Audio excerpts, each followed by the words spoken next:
It's Riqa, a cancelled third-person shooter for the Nintendo 64. And frankly, I never thought we'd get to play this one. Developed by Bit Studios, Riqa was briefly mentioned in the gaming press, being touted as Tomb Raider for the Nintendo 64 due to its third-person perspective and female protagonist. As it turns out, though, the game actually has 3 playable characters, Riqa, Tak, and Kane, with his flowing and gloriously unnecessary cape.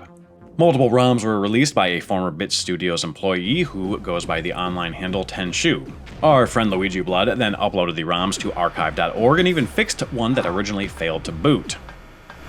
Now, Ten Shu had Riqa videos online on YouTube for years prior to this, and I had always hoped that the ROMs would be released. However, with him being a former studio employee, I kind of assumed they wouldn't be, just because there's always a little bit of politics involved, especially for people that used to work for the company.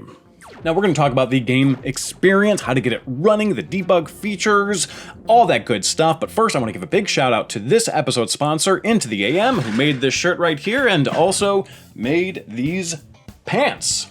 Now, we've talked about Into the AM before and their attention-grabbing designs, but today we are focusing on our legs because they just launched the brand new all-day pants line. They're crafted with 4-way stretch fabric, are shrink-resistant, and according to Into the AM, these pants seamlessly bridge the gap between sophistication and casual comfort, making them the perfect choice for everyday adventures, from the office to the golf course to a night out. Now, I don't play golf, but I do occasionally work in an office, and I also, believe it or not, go out dancing quite a bit, so I decided to test this theory and just wear these pants all day and see if they fit in every environment. And they were perfectly fine in an office, and later in the day, I was totally uninhibited when I was dancing and clubbing. It was amazing. They're sort of like a hybrid between slacks and joggers. It's kind of strange. So they're like not too formal, but they're not too casual. Like it really kind of, again, you could wear them all day. They are a solid pair of pants. So if you are interested in a pair and want to support the show, click the link in the description below for 10% off your order today.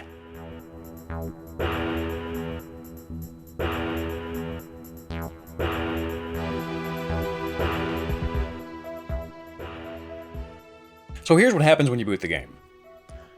Most of these menu options don't actually load anything, you just get this swirly, matrixy design. But a few of them do. The controls menu is about half there, with a Nintendo 64 controller, but nothing else. Despite this, though, I do really enjoy the design here. Mechanical, digital, all combined. This art design is very consistent as well, as we will soon see. Starting a new game sends Riqa into the abyss. Forever. But if you have a second controller plugged in, which by the way is how you access all of the debug features, you can press start and access a new menu with location options. And off you go.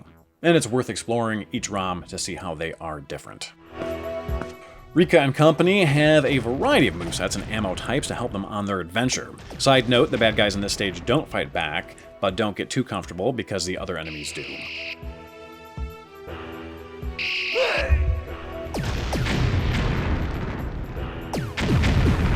There is a main menu to select your ammo, but as you can see here, I'm using the debug options to scroll through them more quickly. My favorite is the Ricochet, mostly because it's very difficult to miss. Now there is a lock-on targeting mode here, but when it comes to mowing down a mob of enemies all at once, the Ricochet is wonderfully idiot-proof. Whenever you acquire a new item, it's downloaded, again with the digital theme here. Similarly, when you select an ammo type in the main menu, each is stored on a magnetic disc.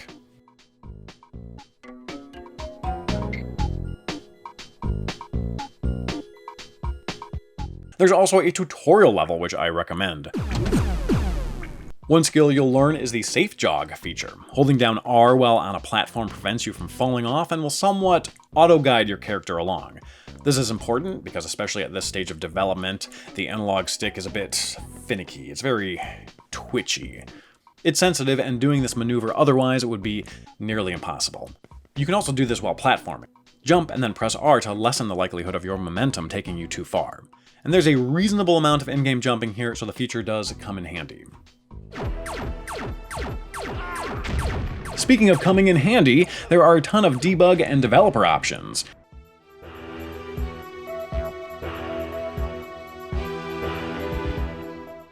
Here I turn on the bounding boxes, and all of the bullets have little transparent hitboxes around them. It's helpful to know, and it's a neat looking effect.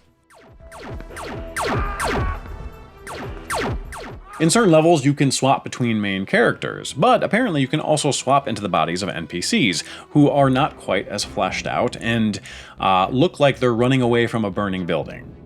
Now, as you can see here, there are a plethora of options on the left, but here are a few more of my favorites. Here's the limb data.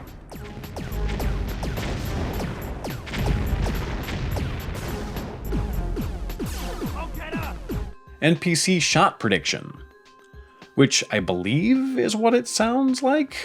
When you're standing still, you can pretty much assume the enemies will tag you. When you're running, there's a chance they won't, as indicated by the boxes.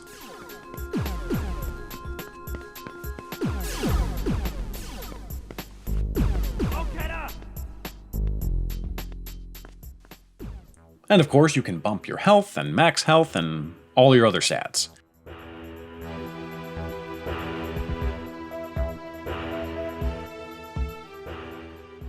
As shown before, we also have our level select and our zone selection.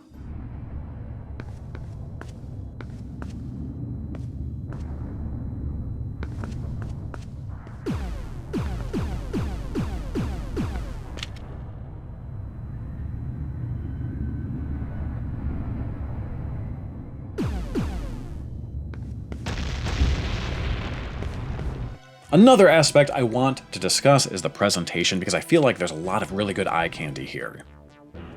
Varied environments, good use of color, pretty lighting, transparency effects, although I will say that some of the NPCs' faces are real rough. Real rough. So what do you think of Riqa? Would you have bought this one back in the day? Personally, I think this game plays very well, especially considering it's unfinished. Like I mentioned, the joystick controls are real twitchy, but I believe that's something that could have been tweaked.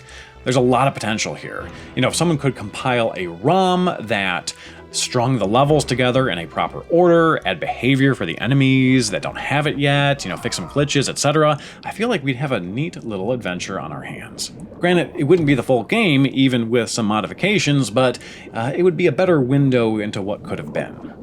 And honestly, I think this could have been a gem on the N64. It's a shame it never got a proper release. Thank you again, everybody, for watching. That is it for today. Thank you to our Patreon supporters and our subscribers, and of course, our sponsor, Into the AM. If you would like to, again, click that link in the description for 10% off your order, and if you haven't already, please subscribe to the channel. It definitely does help us grow. Aside from that, though, thank you all again for watching, and hope to see you all back for the next one. Take care.